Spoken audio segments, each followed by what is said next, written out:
Hi, I am Sri Lakshmi, working as Assistant Professor in CSE Department in Kokaraj Rangaraju Institute of Engineering and Technology. In this video, I am going to explain about database languages.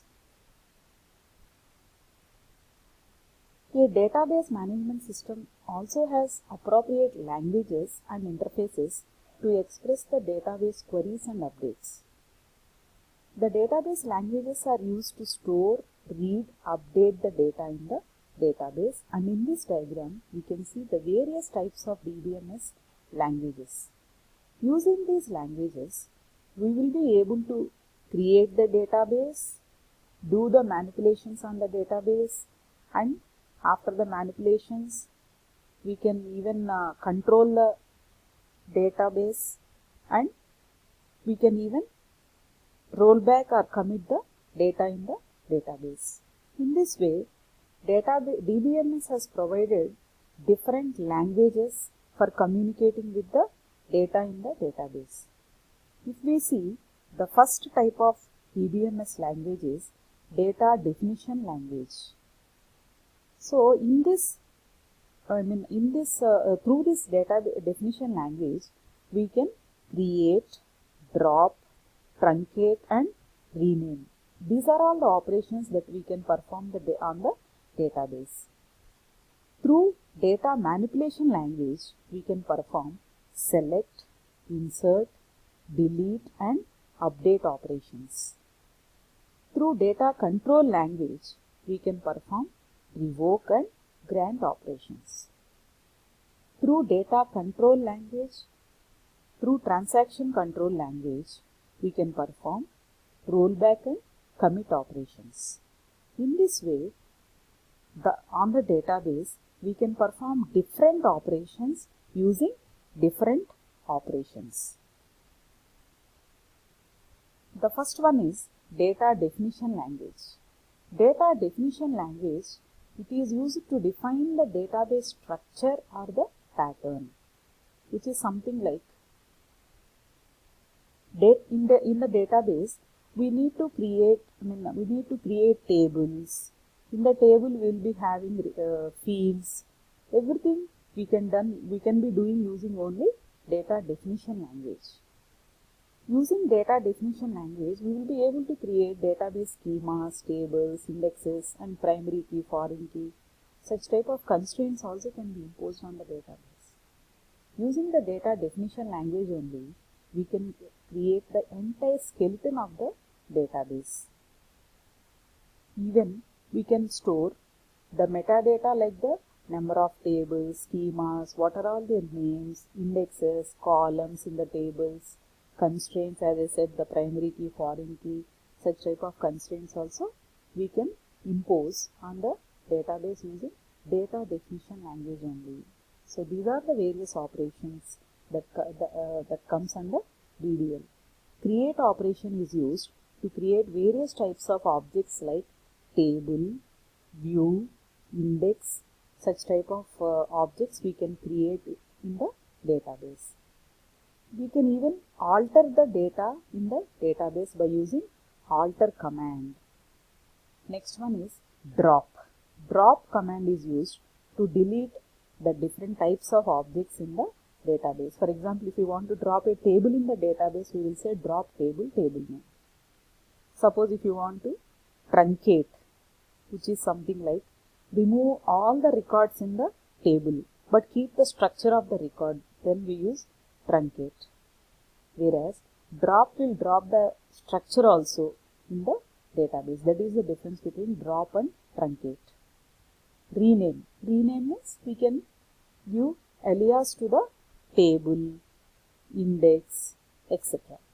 These are the various operations that comes under data definition language. As the name indicates, definition language is something like this is the place where we create the database and even we can alter the schema in the database, even we can drop the table, truncate and rename. These are all the tasks we can perform. The second type of database language is data manipulation language. So once the data is database is created using data definition language, the different types of operations we can start working on the database, like select, insert, that we will see here. So this type of this data manipulation language is used for accessing and manipulating the data in the database. For example, suppose we have created employee database, then we can select employee ID, employee name from the employee database. We can insert the data in the database. We can update the data. For example, the employee address will be changed after some time, for example. Then we can use update operation. Sometimes the employees may leave the company. Then delete operation we will be performing.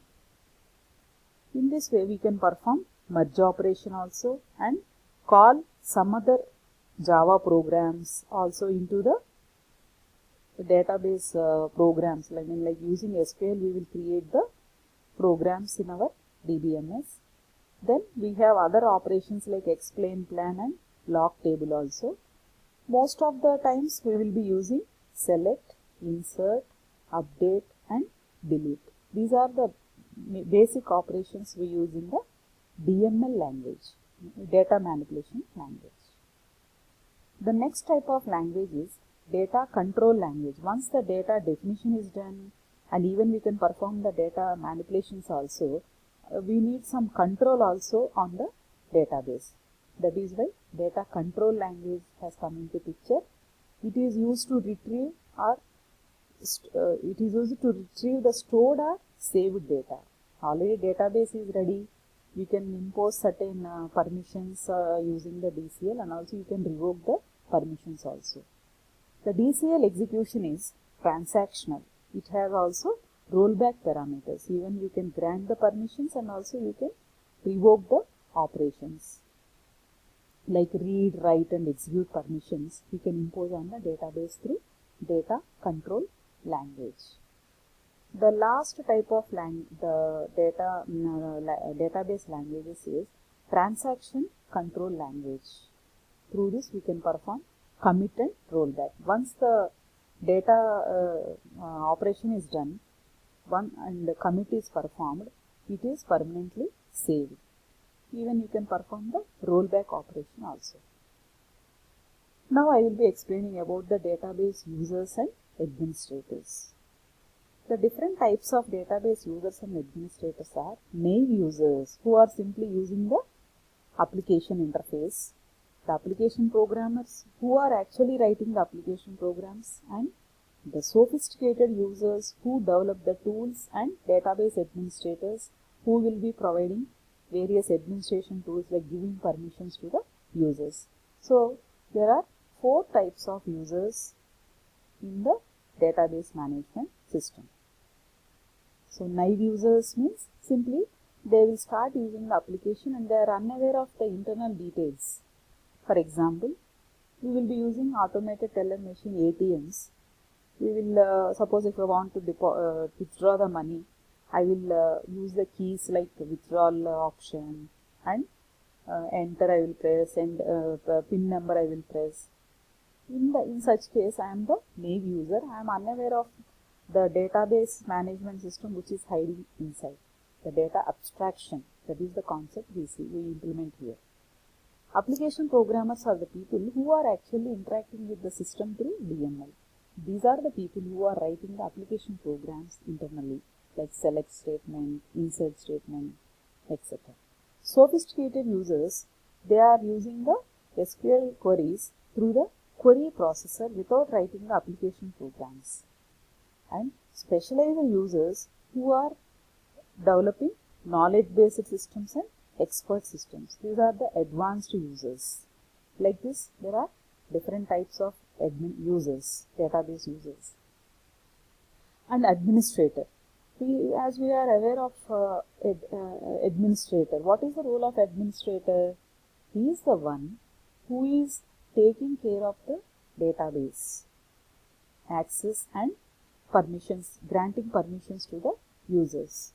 So the database administrator will, the various tasks of the database administrator we can say are creating the schema, that is the skeleton of the database. Then even he can change the schema, he can impose certain constraints and provide some access methods, giving permissions to the users and periodically monitoring the performance like taking the backup and the routine maintenance also for the database.